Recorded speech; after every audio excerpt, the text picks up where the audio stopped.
Nadie puede estar por encima de la ley. He visto con sorpresa también, y lo lamento muchísimo, cómo la presidenta de la Comisión de Constitución ha enviado documentos no solamente a este presidente, sino a funcionarios del Congreso, documentos con un carácter intimidatorio, exigiéndoles que no cumplan con esta sentencia, induciéndolos a cometer un delito. Nada más y nada menos que la presidenta de la Comisión de Constitución, que es la que va a tener que llevar a cabo todo el debate de la reforma del sistema de administración de justicia. ¿Con qué cara podemos hablar de mejorar la justicia en nuestro país si aquí en el Congreso no estamos dispuestos a aceptar y acatar las sentencias del Tribunal Constitucional? Esta decisión no es competencia ni de la Junta de Portavoces ni del Consejo Directivo, que no son órganos que constitucionalmente tengan que interpretar las sentencias del Tribunal Constitucional. Aquí somos 130 congresistas y todos tenemos los mismos derechos. Yo no voy a aceptar ningún tipo de amenazas. Que le quede claro a la presidenta de la Comisión de Constitución y a cualquier otro congresista que pretenda amenazarlos por haber defendido y hacer respetar la Constitución. Como presidente del Congreso estoy obligado a cumplir y a acatar los mandatos de los órganos jurisdiccionales y en este caso específico del Tribunal Constitucional. Nadie puede estar por encima de la ley. He visto con sorpresa también, y lo lamento muchísimo, cómo la presidenta de la Comisión de Constitución ha enviado documentos no solamente a este presidente, sino a funcionarios del Congreso, documentos con un carácter intimidatorio, exigiéndoles que no cumplan con esta sentencia, induciéndolos a cometer un delito. Nada más y nada menos que la presidenta de la Comisión de Constitución, que es la que va a tener que llevar a cabo todo el debate de la reforma del sistema de administración de justicia. ¿Con qué cara podemos hablar de mejorar la justicia en nuestro país si aquí en el Congreso no estamos dispuestos a aceptar y acatar las sentencias del Tribunal Constitucional? Esta decisión no es competencia ni de la Junta de Portavoces ni del Consejo Directivo, que no son órganos que constitucionalmente tengan que interpretar las sentencias del Tribunal Constitucional. Aquí somos 130 congresistas y todos tenemos los mismos derechos. Yo no voy a aceptar ningún tipo de amenazas. Que le quede claro a la presidenta de la Comisión de Constitución y a cualquier otro congresista que pretenda amenazarlos por haber defendido y hacer respetar la Constitución. El Consejo Directivo lo que va a hacer es pedir explicaciones al presidente del Congreso, al señor congresista Salaverry, los pasos que ha dado y por qué ha obviado lo que hemos indicado. Y acá es un tema que puede llegar hasta denuncias de otro tipo. Como presidente del Congreso estoy obligado a cumplir y a acatar los mandatos de los órganos jurisdiccionales y en este caso específico del Tribunal Constitucional. Nadie puede estar por encima de la ley.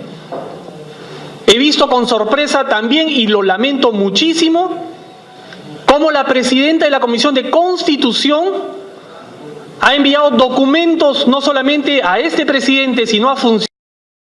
tal, amigos? Bienvenidos a Sigrid.pe, este espacio a través de las redes de Diario La República. Hemos escuchado realmente fuertes declaraciones del congresista Daniel Salaverry con respecto a su bancada y, por qué no decirlo, contra su propia bancada. Pero antes de empezar el programa, quería contarles que el SAT de Cajamarca te recuerda que siguen vigentes los beneficios tributarios solo hasta este 31 de diciembre. Aprovecha la oportunidad y sé parte del registro de buenos contribuyentes de la Municipalidad Provincial de Cajamarca.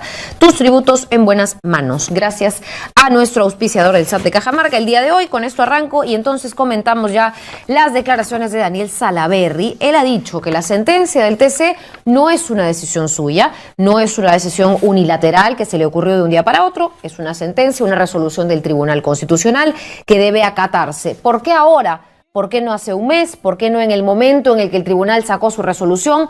Eso es un tema que deberá explicar o no, porque de todos modos va a tener que cumplirse. Ahora, hay resoluciones del TCE que me constan, no se aplican, y van 4 años, 5 años, y el Congreso no las ejecuta.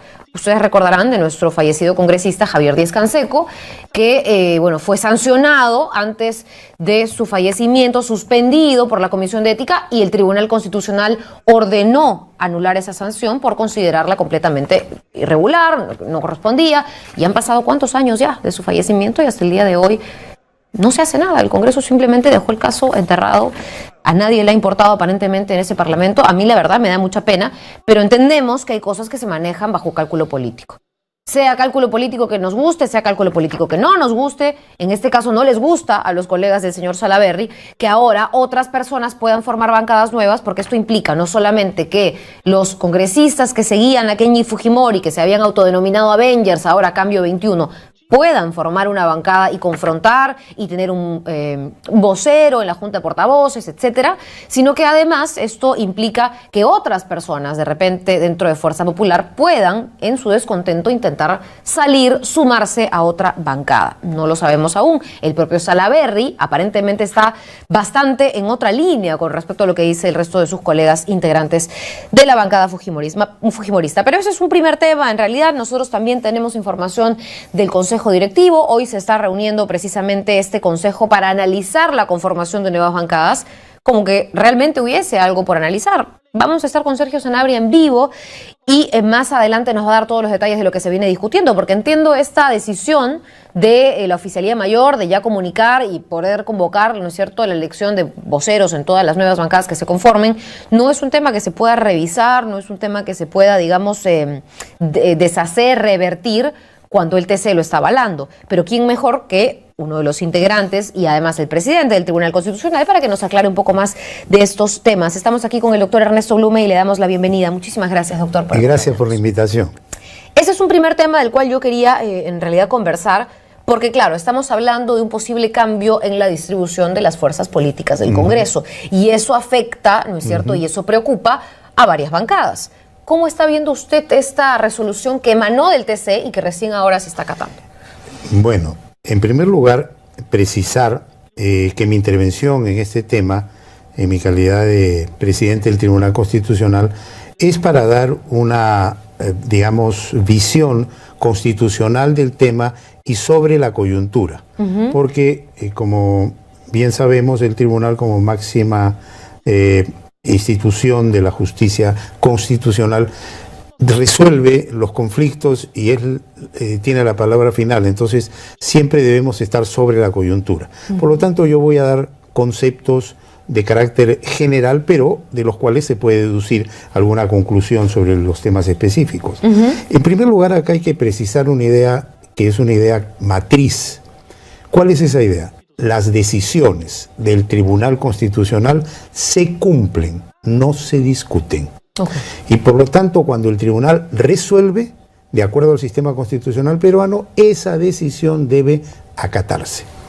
En el caso relacionado con la sentencia 1/2018 PITC, que se refirió a una demanda de inconstitucionalidad sobre la modificatoria del inciso quinto y además impugnaron el inciso sexto del artículo 37 del reglamento del Congreso de la República.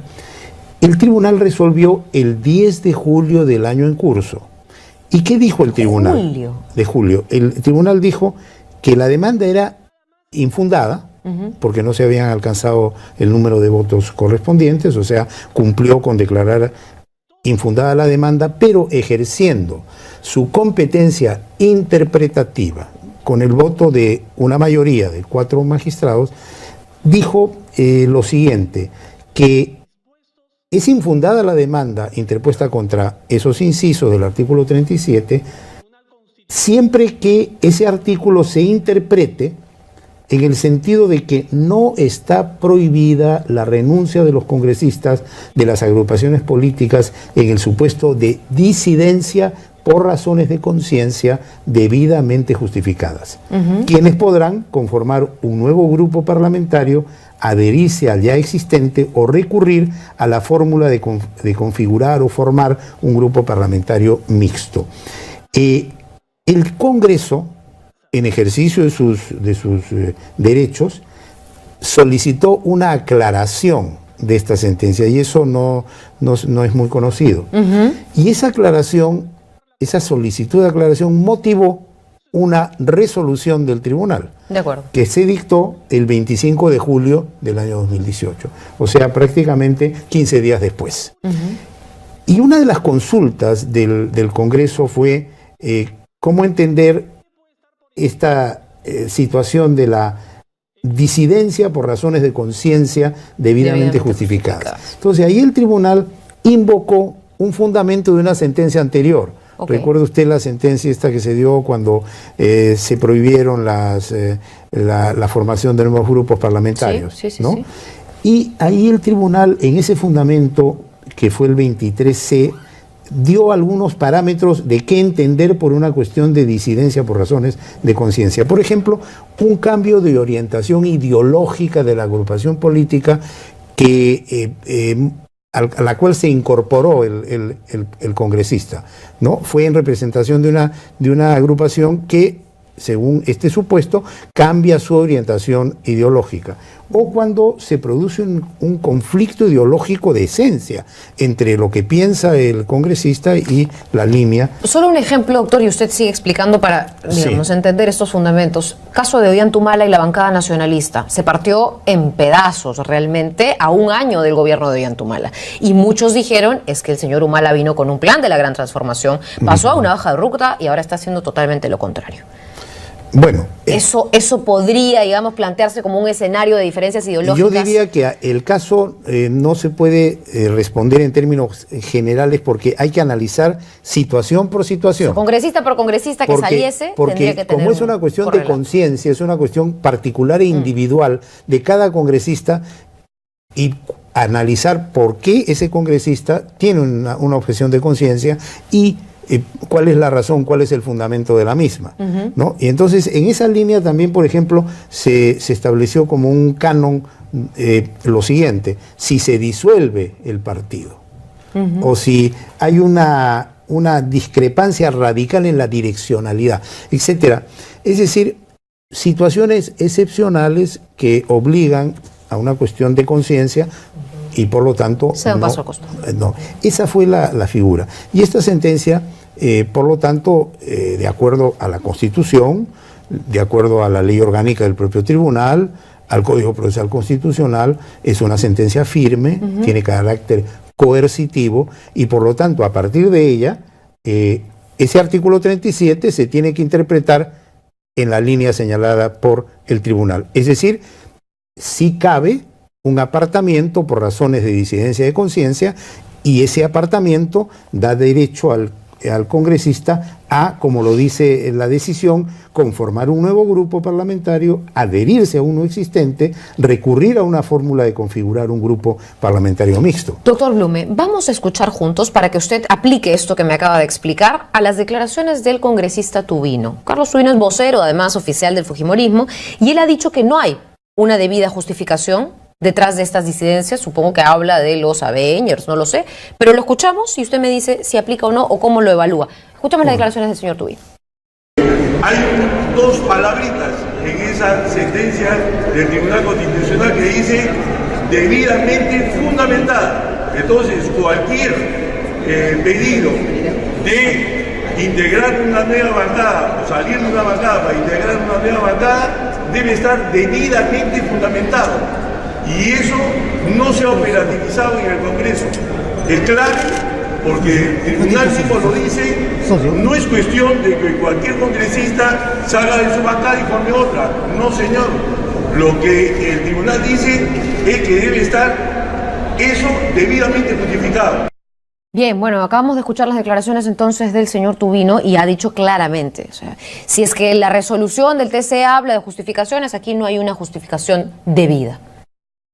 ¿Eso lo determina él? Bueno. ¿Lo determina el renunciante? Ahí yo tengo un problema de incompatibilidad para poder opinar. Okay. Porque no me corresponde analizar la coyuntura. Y es más, porque puede eventualmente surgir un conflicto entre el congresista y el Congreso que puede derivar en un proceso constitucional.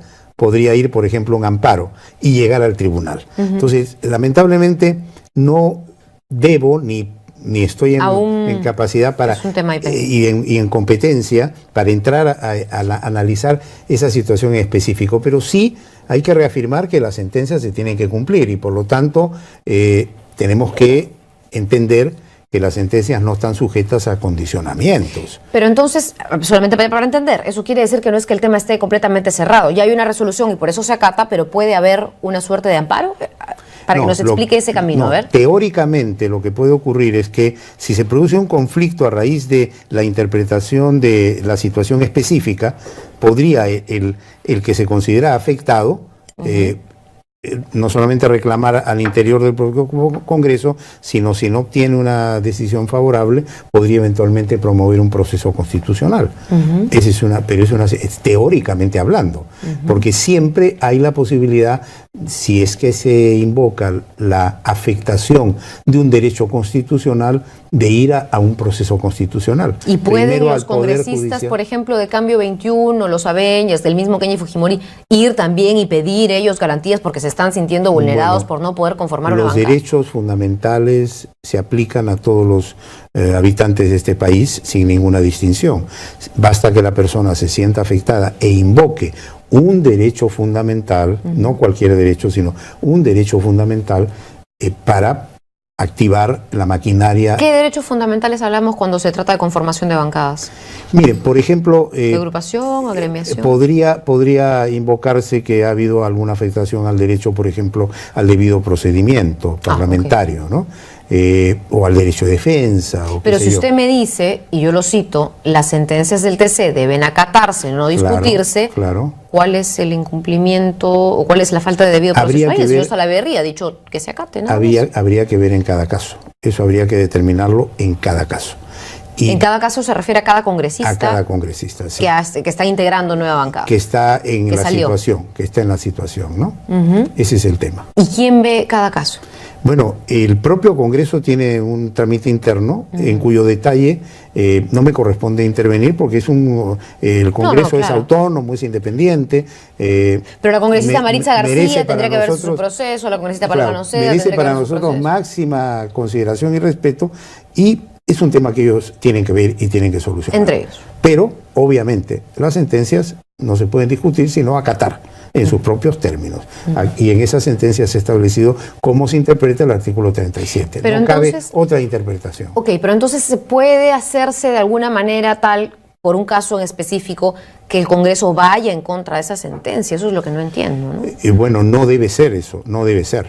O sea, ahí es un tema que tiene que verse, como repito, en la peculiaridad de cada situación. Porque cómo se ponen de acuerdo la bancada y el congresista que decidió salir, que había pues un cambio ideológico y la bancada dice no, nosotros somos fieles a nuestros principios y el señor dice sí, ustedes han cambiado, yo sigo con mis convicciones. Pero ahí estamos en un territorio interesante porque si alguien alude a una cuestión ideológica, es una cuestión de conciencia y por lo tanto hay que respetar esa posición de conciencia, hay que respetar. Ahí prácticamente no hay mayores elementos de prueba, simplemente decir yo no estoy de acuerdo con esta línea. Y me salgo. No por tal razón, evidentemente, claro. No arbitrariamente, por tal razón y tomo la decisión. Ahora, doctor Blume, con respecto a esto, ¿qué va a suceder ahora, digamos, con respecto a esto? Y si el Tribunal Constitucional va a tener otro papel que jugar, porque usted me hablaba de los amparos, pero ¿qué más podría entrar a tallar ahí el TC? en cuanto a la organización de nuevas bancadas? No, ya no le corresponde, no le corresponde. Ahora, si las partes, también hay otra situación interesante, si las partes invocan que se está incumpliendo esta sentencia, el tribunal ha creado una comisión de seguimiento de las sentencias y podría alguna de las partes que se considera afectada presentarse al Tribunal Constitucional invocando que esa sentencia se está incumpliendo, describiendo todas las características del caso y diciendo que dice la sentencia, en qué consiste el incumplimiento y cómo acredita el incumplimiento, para motivar que el tribunal evalúe, e inclusive el tribunal podría eventualmente y citar a las partes. ¿Se podría decirle a un congresista no hay una justificación debida para tu alejamiento? Podría citar a las partes para analizar el tema de por qué la sentencia se está o no se está ejecutando.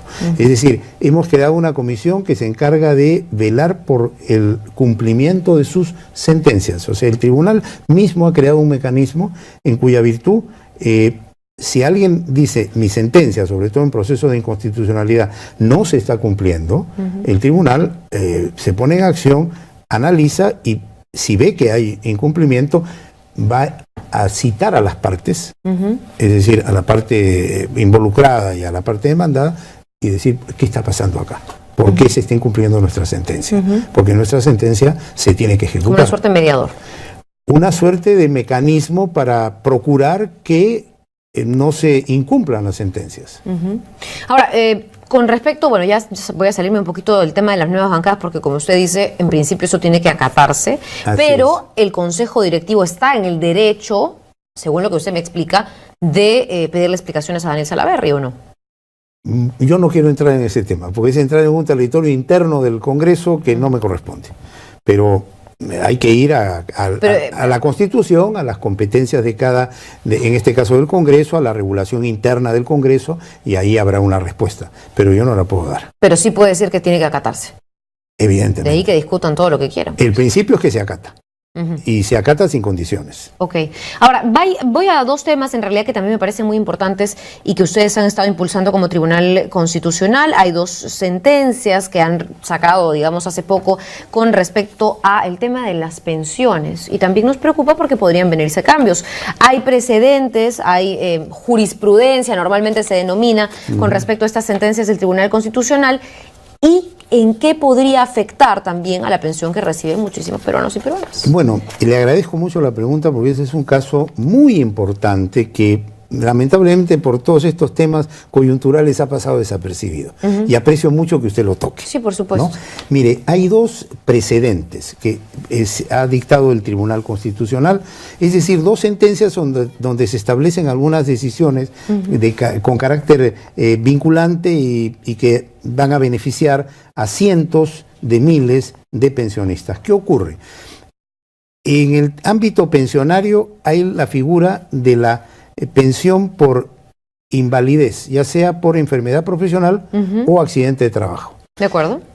La ley establece que cuando un pensionista está en esa situación, tiene que acreditar esa situación pasando por una evaluación que está a cargo de una comisión técnica evaluadora de incapacidad, que corresponde a un ente estatal, al Ministerio de Salud, a ESALUD o a alguna institución pública. ¿No? ¿Qué ha estado pasando? Que los pensionistas pasan por un examen, sacan un certificado de incapacidad, la ONP no se lo reconoce porque cuestiona ese certificado, y las aseguradoras tampoco se lo reconocen, y se entra un litigio en donde dicen, no, ese certificado alude a un grado de incapacidad que no es el que corresponde. Y han estado presentando certificados ya de la parte demandada, donde dicen, no, a pesar de que, por ejemplo, en la certificación otorgada por la entidad pública dice 70% de capacidad, la aseguradora presenta uno y dice 0% o 5%. Y se arma una discusión que al final se traduce en lo siguiente: la pensión no se paga, el pensionista sigue incapacitado, está en un estado realmente calamitoso por falta de medios para subsistir, avanza en su vida y de repente, Dios no quiera, parte de este mundo sin ninguna atención. Entonces, como esto es recurrente en muchos casos, hemos establecido ciertas reglas que parten de la premisa, primero, que el certificado otorgado por una comisión técnica pública, es decir, que pertenece a una entidad pública, no se discute, es un instrumento público y para desvirtuarlo se han establecido algunos requisitos que podrían... Muchos candados, digamos, claro, mayores de los que había antes. Sí, mire, y aparte de eso, se ha recurrido o se ha utilizado una figura que se llama el estado de cosas inconstitucional. ¿Qué significa? Que si a raíz de un caso concreto el tribunal detecta que ese caso se repite en muchos otros y que hay una conducta, ya sea omisiva o infractora, de un ente público o de alguna situación en donde se están violando derechos, declara un estado de cosas inconstitucional. Es decir, que esa situación tiene una característica, es inconstitucional porque está afectando derechos constitucionales. Y entonces dicta normas de carácter general o medidas más propiamente de carácter general. En este caso se ha dictado una declaración de cosas inconstitucional respecto a la conducta omisiva por parte del Ministerio de Salud y de Salud de no conformar comisiones médicas calificadoras de incapacidad por enfermedad profesional en número suficiente a nivel nacional. Porque el tribunal ya en otros casos exhortó, cree usted las comisiones, brinde usted facilidades a los pensionistas, y evalúelos, evalúelos a nivel nacional. Sin embargo, ha habido pese a la exhortación, una especie de reticencia para cumplir. Entonces, ahora hemos dicho, cumplan y les hemos dado un plazo de 1 año para que esto lo implementen. En 1 año evalúen bien esa situación y por si acaso esa evaluación ya no es modificable, es la que se tiene que cumplir. Claro. Así es. Y que las empresas tienen que acatar. Sí, esto es interesante porque lo que hemos detectado es que en ese ámbito prácticamente el Estado aparece como indolente, soslayando el cumplimiento de sus obligaciones legales. Por ejemplo, instaurar las comisiones evaluadoras. Eso, solamente para antes de que siga con el siguiente punto, ¿eso afecta, modifica los regímenes de la ONP, no, de la AFP? Lo que hace es que aclara que no se puede estar observando sin fundamento estos certificados y que las autoridades deben darle crédito suficiente y otorgar la pensión y empezar a atender sus obligaciones pensionarias para que estos cientos de miles de personas no sigan en situación de abandono. Porque la práctica es que estamos afectando a miles de personas que tienen el derecho de recibir una pensión. Y sobre todo en situación muy delicada, porque hay gente que está con graves enfermedades y otro que está accidentada. Y que necesita además de los recursos, ¿no? Así es. Ahora, doctor, un tema más que quisiera tocar, para que no se nos quede corto el tiempo antes de decirlo, es otro que ha pasado desapercibido. El 10 de diciembre se celebró los 70 años de la Declaración Universal de los Derechos Humanos y muy pocos hemos, me incluyo, dicho algo sobre eso. ¿Cómo es que el Tribunal Constitucional también lo recuerda, no? Bueno, es importante lo que usted afirma. Sí, la verdad que en esta vorágine... Sí, claro. Si aquí mismo en la entrevista nos está quedando corto el tiempo, imagínense. La fecha ha ido dejándose de lado, pero es cierto. El 10 de diciembre de este año se conmemoraron 70 años de la Declaración Universal de Derechos Humanos que se aprobó en el año 1948. Es importante señalar que esa declaración fue producto de las atrocidades, fue una respuesta frente a las atrocidades de la Segunda Guerra Mundial, donde la humanidad presenció estupefacta de lo que era capaz el ser humano respecto a sus semejantes. Cuando Adolf Hitler, en el nacionalsocialismo, dispuso la solución final y exterminó a millones de judíos.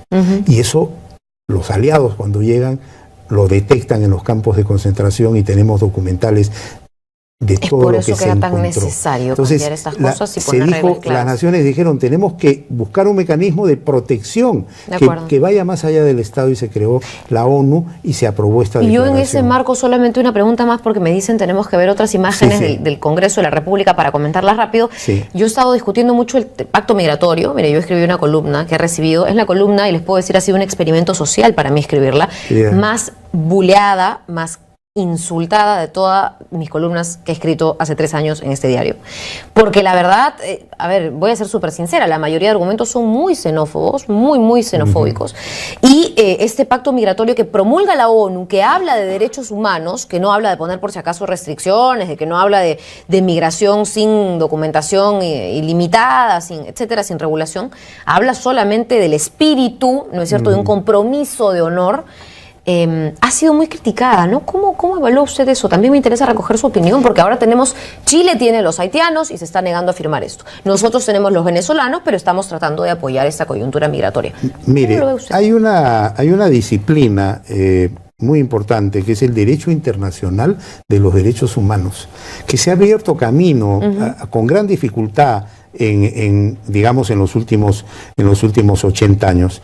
Hemos llegado al siglo XXI y ya por lo menos tenemos tribunales supranacionales, tenemos la idea clara de que el ser humano es anterior y superior al Estado, que los criterios de soberanía, nacionalidad, independencia tienen un relativismo cuando se trata de proteger derechos fundamentales. Y este tema de la migración ya ha merecido del Tribunal Constitucional alguna sentencia en donde se ha regulado el procedimiento migratorio y cómo debe actuar una institución cuando adopta decisiones de suspender la estadía de un migrante por alguna razón. Ese es un tema aparte, pero ciertamente es un área en desarrollo, porque hay una pugna... Es un nuevo fenómeno, en realidad. Claro, hay una pugna entendible entre la posición de un Estado que dice... soy un Estado soberano, soy un Estado independiente, tengo un territorio... Lo cual es válido. En el marco de los derechos humanos eso es válido. Claro. Y cómo es posible que vengan de otras latitudes y me digan cómo hacer las cosas. Así es. Pero yo creo que es un paso a futuro. O sea, usted está siendo pionera, está abriendo trocha. Ojalá, doctor, pero la verdad es que es bien complicado hablar de esos temas aquí. Sobre la internacionalización de los derechos. Porque hay un proceso interesante en el mundo contemporáneo. Hay una internacionalización del derecho constitucional y del derecho interno y una constitucionalización del derecho internacional en un diálogo de cortes. Claro. Eso se llama el diálogo de cortes. O sea, usted es una especie de pionera en ese ámbito, pero hay mucho por hacer y hay mucho por trabajar en eso. Es que en el tema de derechos humanos siempre hay mucho por hacer. Así es, lo bueno es recordar además estas fechas para poder traer esos temas a la yo le agradezco mucho que usted la haya traído. Doctor, no me agradezca tanto porque aún no lo quiero liberar. Ya. Quiero comentar con usted estas últimas declaraciones. Usted sabe que en estos momentos se lleva a cabo un consejo directivo en el Congreso y hemos recogido un poquito del debate mientras conversábamos. Aquí mi querida Ruby en producción ha tomado las declaraciones de la congresista Úrsula Letona, que ha discutido con el congresista Alberto de Belaunde, y sus intervenciones nos van a servir para cerrar. ¿Sí? Vamos a escucharlas. ¿Qué contesta usted, señor presidente, en la página 24? Solamente para recordarles a usted y a la opinión pública que nos está mirando que la demanda de los señores congresistas fue declarada infundada por el Tribunal Constitucional. Así que no existe ninguna sentencia que cumplir. Esto lo pueden ver los periodistas que están aquí, Diario de Debates, voy a repetir, del 13 de agosto del del 2018, su respuesta, presidente, fue que al haberse declarado infundada la demanda no había ninguna sentencia que cumplir y, en segundo lugar, que además se había remitido una consulta a la Comisión de Constitución. Entonces sí quisiera saber, presidente, ¿qué pasó? Porque yo estoy de acuerdo, como abogada, y eso es un defecto de formación, las sentencias se tienen que cumplir, pero esta sentencia no nos permite darle un cumplimiento inmediato, y lo estoy diciendo como congresista independiente, no tengo bancada. Entonces, de acuerdo, ponga orden, presidente. Entonces, presidente, creo que es bien importante, al margen de lo que puedan entender los colegas a quienes lamentablemente mi posición no les agrada, es que usted dice en un pleno, contestándole a los colegas que reclaman que no hay sentencia que cumplir, porque la sentencia como está redactada no se puede dar cumplimiento inmediato, y a los 6 meses aproximadamente, a los 4 meses, usted... Lo que me llama poderosamente la atención, que no hayan dejado que usted pueda hacer una aclaración a lo señalado en el debate. Esto va en contra de toda la práctica parlamentaria, donde siempre, presidente, se ha permitido que el presidente en el Consejo Directivo, donde yo he participado algunas veces, en comisiones o en el Pleno, pueda realizar algún tipo de precisión. Está grabado, está en actas. Claro, lo que pasa es que ahora lo que el presidente tiene que decir no le agrada a la mayoría. Y eso es lo que hace que ahora, cuando usted ha querido usar democráticamente la palabra para... Acá, le pido, presidente, por favor, que se mantenga la calma en la sala. Yo puedo dar todas las interrupciones que deseen, pero pido que se respete mi derecho a intervenir, presidente. Por favor, llame la atención a la sala. Congresistas, quien está haciendo uso de la palabra, congresista, no soy gracioso, soy el presidente del Congreso y estoy dirigiendo el debate. Compórtese y no sea prepotente, por favor. ¿Ya? Quien está haciendo uso de la palabra es quien define si da o no da la interrupción. No lo pueden obligar al congresista a que dé una interrupción. Sus sentencias, hay que cumplirlas, evidentemente, y las tiene que cumplir el Congreso. Y no es el presidente del Congreso el que ordena que se cumpla, es el Consejo Directivo. Y son los parlamentarios los que lo tienen que hacer. Entonces es correcto lo que usted está haciendo ahora, presidente, de convocar al Consejo Directivo, porque si el Consejo Directivo solamente va a ser para tomar nota de que usted ha sacado una resolución por su cuenta, entonces ya para qué tenemos Consejo Directivo, todo lo demás se puede hacer igual. No, el Consejo Directivo sirve para eso, y justamente para que las decisiones se tomen por el debate. Entonces, lo que nos queda definir, presidente, y yo quiero ser proactivo, es qué cosa es criterio de conciencia. Bueno, ya estas últimas imágenes eran en realidad en vivo, pero para cerrar con mi invitado, el presidente del Tribunal Constitucional, Ernesto Blume, estábamos comentando un poco que, claro, esto queda un poco en el fuero del Congreso, pero eso no quita que el TC pueda tener un rol más adelante de mediador, ¿no? Bueno, ahí hay que distinguir. El tribunal resuelve los casos que se someten a su consideración en el marco de los procedimientos existentes y punto. Yo, la verdad, no quisiera ir más allá, por lo que siempre he manifestado que el tribunal, frente a casos complicados, no debe intervenir por ser un tribunal que está sobre la coyuntura. Nosotros respetamos a los señores parlamentarios, respetamos al Congreso de la República, respetamos sus competencias y simplemente señalamos que en un Estado constitucional todos debemos respetarnos y debemos cumplir con nuestros roles a cabalidad. Es la única forma de salir adelante. Y solo para terminar, el rol de la resolución. ¿Usted lo había leído textual? Creo que lo tiene ahí. Sí, tengo un resumen. A ver, para que me cuente entonces, cuando hay una separación por un tema ideológico, etcétera, debidamente justificado, esto tiene que simplemente acatarse, ¿no? Sí, mire, la sentencia dice que se declara infundada la demanda siempre que el artículo 37 del reglamento del Congreso de la República se interprete en el sentido de que no está prohibida la renuncia de los congresistas de las agrupaciones políticas en el supuesto de disidencia por razones de conciencia debidamente justificadas. Okay. Si se da esa situación, esos congresistas podrán conformar un nuevo grupo parlamentario, adherirse al ya existente o recurrir a la forma de configurar un grupo parlamentario mixto. Ahora, si es que se argumenta que eso no se cumple, es una discusión que está en el Congreso entonces. Bueno, es un tema que tiene que solucionar el Congreso. Ok, bien. Sí. Bien, doctor Blume, me queda muy claro, le queda muy claro creo que a todo el país. Muy bien. Lo importante, como usted dice, es que esto se discuta también con respeto, ¿no? No con prepotencia. Ojalá que el rol de moderador ahí del señor Salaverry, que ha convocado este consejo directivo, valga la discusión y permita que se lleve de manera alturada. Yo le agradezco mucho. Sí, yo diría que la clave es respetarnos mutuamente y la clave es discutir argumentos. Exacto. Objetivamente. No puyazos, no insultos. Así es. Mucho menos. Muchísimas gracias al presidente del Tribunal Constitucional por acompañarnos. Yo me tengo que despedir, no sin antes con nuestro auspiciador que nos cuenta el SAT de Cajamarca, que siguen vigentes los beneficios tributarios solo hasta este 31 de diciembre. Aprovecha la oportunidad y sé parte del registro de buenos contribuyentes de la Municipalidad Provincial de Cajamarca. Tus tributos en buenas manos. Gracias al SAT Cajamarca por acompañarnos en este programa. Yo me despido, pero no sin antes contarles que a la 1 de la tarde llega el noticiero en 10 minutos y seguro van a tener todas las chiquitas, todas las exclusivas de este consejo directivo que la verdad hasta risas nos ha causado. Nos vemos y que tengan buen fin de semana.